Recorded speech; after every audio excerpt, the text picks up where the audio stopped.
एक बहुत रात जोरों की बारिश हो रही थी। भोला और उसके बीमार पिताजी अपनी टूटी फूटी झोपड़ी में बैठे हुए भगवान से प्रार्थना कर रहे होते हैं। बारिश तो रुकने का नाम ही नहीं ले रही। ना जाने हमारे खेतों का क्या हाल हो रहा होगा। भोला को अपने खेतों की चिंता सताई जा रही थी। उसके बीमार पिताजी चारपाई पर लेटे हुए खांस रहे होते हैं। उस पूरी रात बारिश होती है।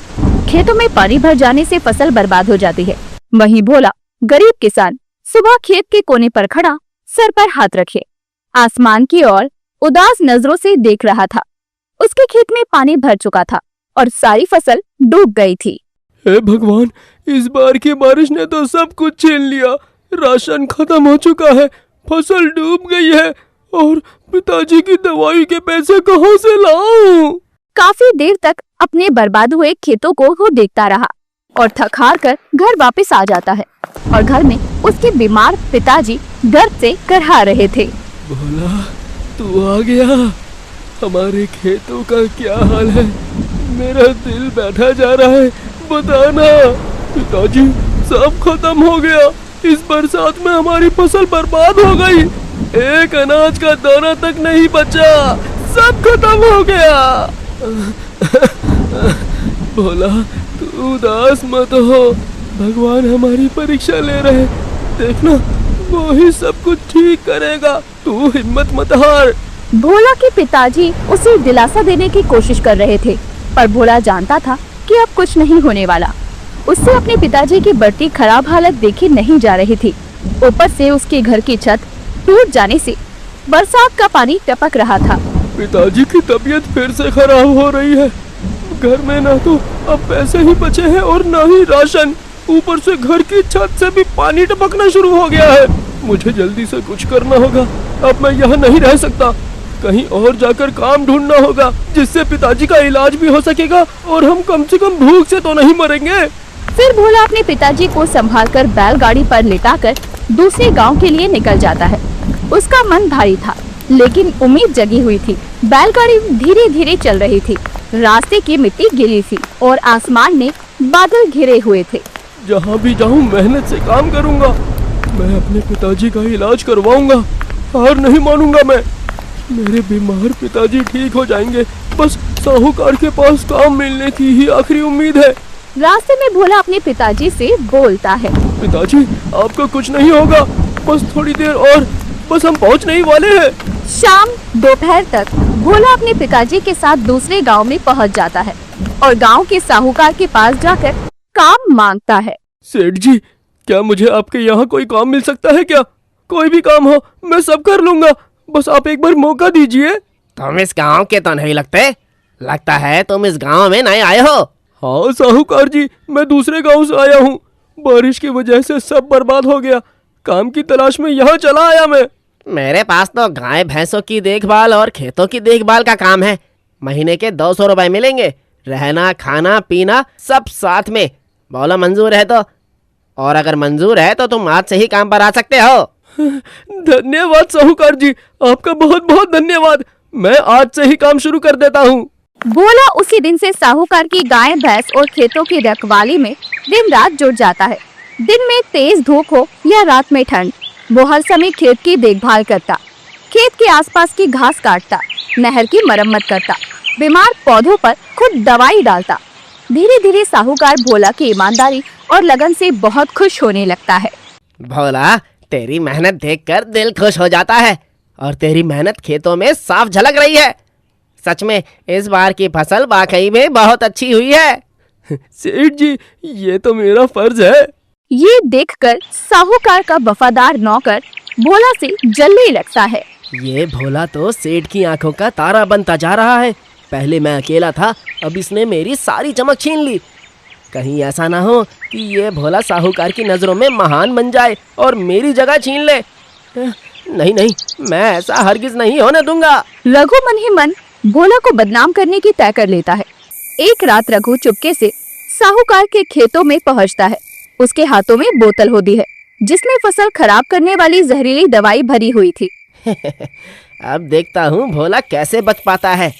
कल जब सेठ को पता चलेगा कि उसकी फसल बर्बाद हो गई है तो सारा दोष भोला पर जाएगा और फिर साहूकार उसे धक्के देकर निकाल देगा और फिर साहूकार का वफादार नौकर सिर्फ मैं ही रहूंगा।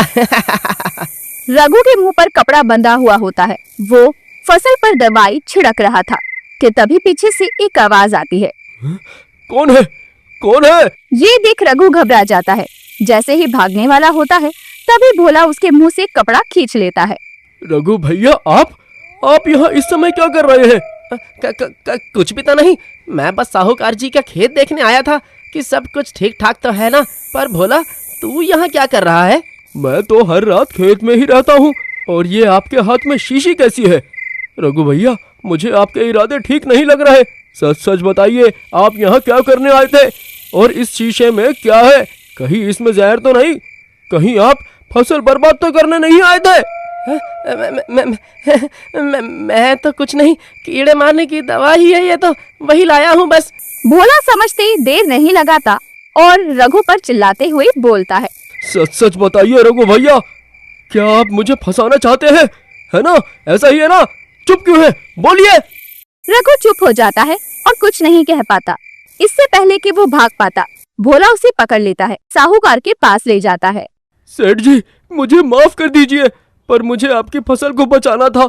रघु भैया ने आपकी फसल में रात को खेत में जहर डालने की कोशिश की थी, इसलिए मुझे इसे मजबूरन पकड़कर आपके पास लाना पड़ा। रघु, तूने मेरे खेतों को बर्बाद करने की कोशिश की, और वो भी भोला को फंसाने के लिए? सेठ जी, मुझसे गलती हो गई है। ये सब मैंने गुस्से में आकर किया। इस भोला की वजह से आप मुझे नजरअंदाज करते थे। मुझे डर था कि कहीं आप इस भोला की वजह से मुझे ही काम से ना निकाल दे। तू सालों से मेरे पास काम कर रहा है, पर मेरे भरोसे के लायक नहीं निकला। जा, अब तेरी यहाँ कोई जगह नहीं है। सेठ जी, मुझसे बहुत बड़ा अपराध हो गया है। मैं मानता हूँ मैंने गलती की है। मेरी गलती माफी के लायक भी नहीं है। मुझे भोला से जलन थी, पर अब मेरे दिल में उसके लिए कुछ भी नहीं है। मैं अब बदलना चाहता हूँ। क्या मुझे एक और मौका नहीं मिलेगा? साहूकार पहले कुछ पल खामोश रहते हैं, फिर भोला की ओर देखते हुए बोलते हैं। भोला, तू ही बोल, क्या कहता है? सेठ जी, गलती सबसे होती है। अगर कोई सच्चे दिल से माफी मांगता है तो माफ कर देना चाहिए। मुझे रघु भैया से कोई बैर नहीं है। अगर आप चाहें तो इन्हें एक और मौका दे दीजिए। रघु, तूने विश्वास तोड़ा, लेकिन अगर तू सच में पछता रहा है तो मैं तुझे माफ करता हूँ। पर याद रख, अब हर काम की निगरानी भोला ही करेगा। भोला, मुझे माफ कर दे। मैंने तेरा बहुत बुरा चाहा और तूने। ये कहते हुए रघु रोने लगता है। रघु भैया, आपको अपनी गलती का एहसास हो गया है तो मैंने आपको माफ कर दिया। रघु अंदर ही अंदर मुस्कुरा रहा था और उसके चेहरे पर एक जहरीली मुस्कान साफ दिखाई दे रही थी। तेरी वजह से साहूकार ने मुझे निकाला, लेकिन एक दिन मैं तुझे ही निकलवा कर रहूंगा। साहूकार ने भोला के कहने पर रघु को काम पर तो रख लिया, लेकिन वो भोला पर ही सबसे ज्यादा भरोसा करता था। ये बात रघु से बर्दाश्त नहीं हुई और वो मन ही मन भोला के खिलाफ साजिश रचने लगा। एक दिन खेत में काम खत्म होने के बाद साहूकार भोला से कहता है।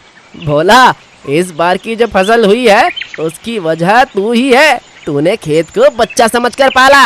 मैं तुझसे बहुत खुश हूँ। सेठ जी, ये सब आपकी कृपा है। आपने मुझ पर भरोसा किया, मुझे इस लायक समझा। धन्यवाद सेठ जी। भोला, तेरी ईमानदारी और मेहनत और लगन ने मेरा दिल जीत लिया। अब तू सिर्फ मेरा नौकर नहीं, मेरा सबसे भरोसेमंद आदमी है। सेठ जी, आपके ये शब्द मेरे लिए भगवान के आशीर्वाद से कम नहीं है। और सुन, मैंने तेरे लिए टूटे फूटे घर की जगह तेरे लिए एक नए पक्के घर का इंतजाम किया है। अब तू अपने पिताजी के साथ उसमें आराम से रह सकता है। सेठ जी, ये मेरे लिए आपने क्या किया?